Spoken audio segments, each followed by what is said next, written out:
Let's study Julius Caesar, Act 2, Scene 1. Brutus joins the conspiracy. The scene starts with Brutus instructing Lucius, his servant, to light a candle at his dressing table. And then he starts a monologue. He is in conflict with himself. He is torn between his two thoughts. On one hand, he wants to be loyal towards his friend, that is Caesar. But on the other hand, he seems to have been affected by Cassius's words, and he's considering that perhaps killing Caesar would indeed save Rome. He can see the growth of Caesar. It is unprecedented. He's becoming too powerful, and he might become a dictator, which would be bad for Romans. He was a lover of republicanism.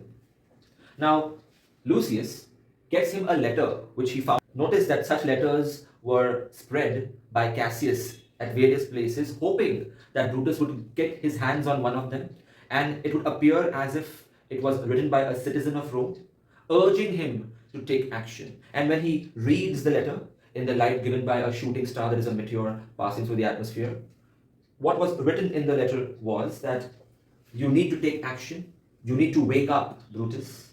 Now, it wasn't explicitly mentioned that he should go and assassinate Caesar, but it was understood, it was implied. It was a very smartly written letter. So this was the final push that Brutus needed. Now he makes up his mind that he will join the conspiracy. He even asks Lucius, when is the Ides of March? And Lucius finds out that it was indeed the next day. That's when Caesar had decided to go to the Capitol and maybe even ask for the crown.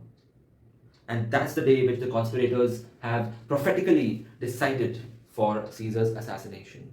At that time, there's a knock on the door, and some men try to enter the house. They are fully clothed, they have a hood, and they have the cloak covering them because they want to stay hidden so that nobody is able to recognize them on the eve of the assassination. These men are Cassius, Casca, Cassius Brutus, Cinna, Metellus Cimber, and Trebonius. The conspirators, the key conspirators. And they have come to Brutus's house to convince him to join them in the conspiracy because it was very important that he's a part of the conspiracy. During their various discussions, Cassius suggests a few things to Brutus.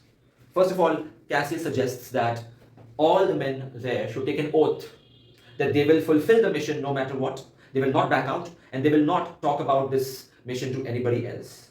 They should vow secrecy. But Brutus refuses.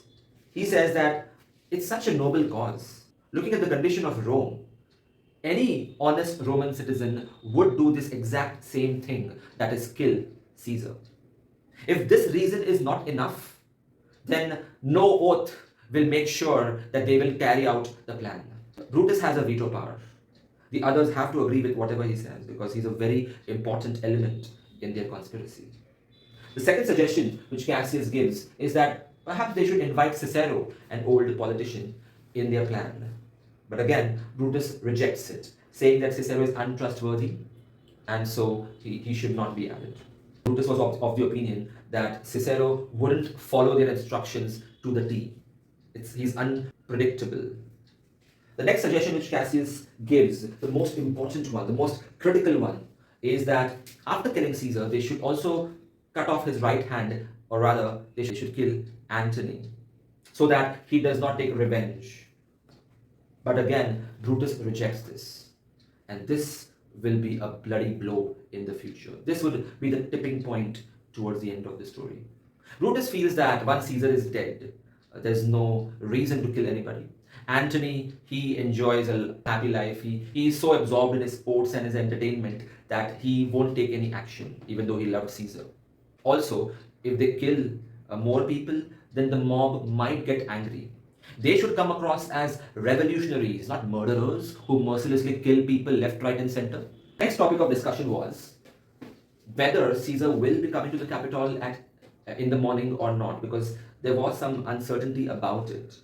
If he doesn't come, if he gives in to the superstitious beliefs, then their plan would be a flop.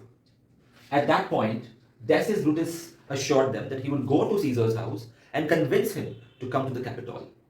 And in the next scenes, we would notice that he skillfully convinced him, even though Calpurnia told him not to go to the Capitol. Still, Decius Brutus very skillfully manipulated Caesar.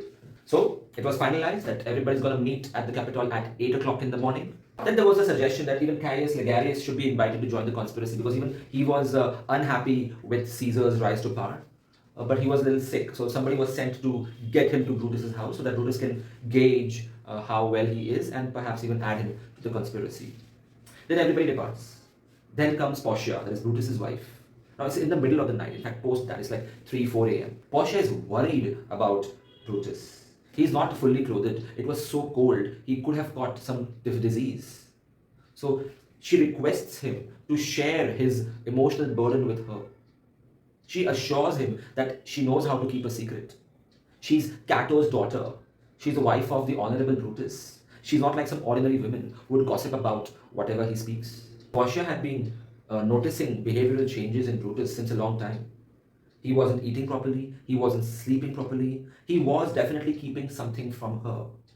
And now she gathered the courage to ask him point blank to share everything with her, to trust her judgment, that she's not meek-hearted.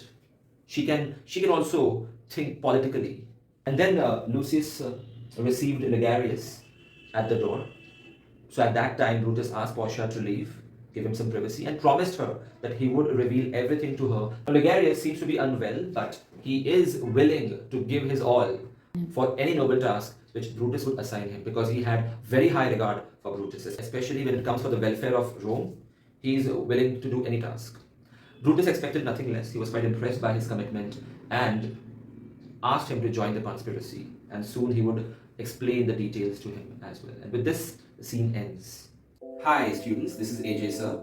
If you like this video, press the like button. If you would like to enroll for my online test series or online lectures, email me or message me on Instagram. Check the description for more information.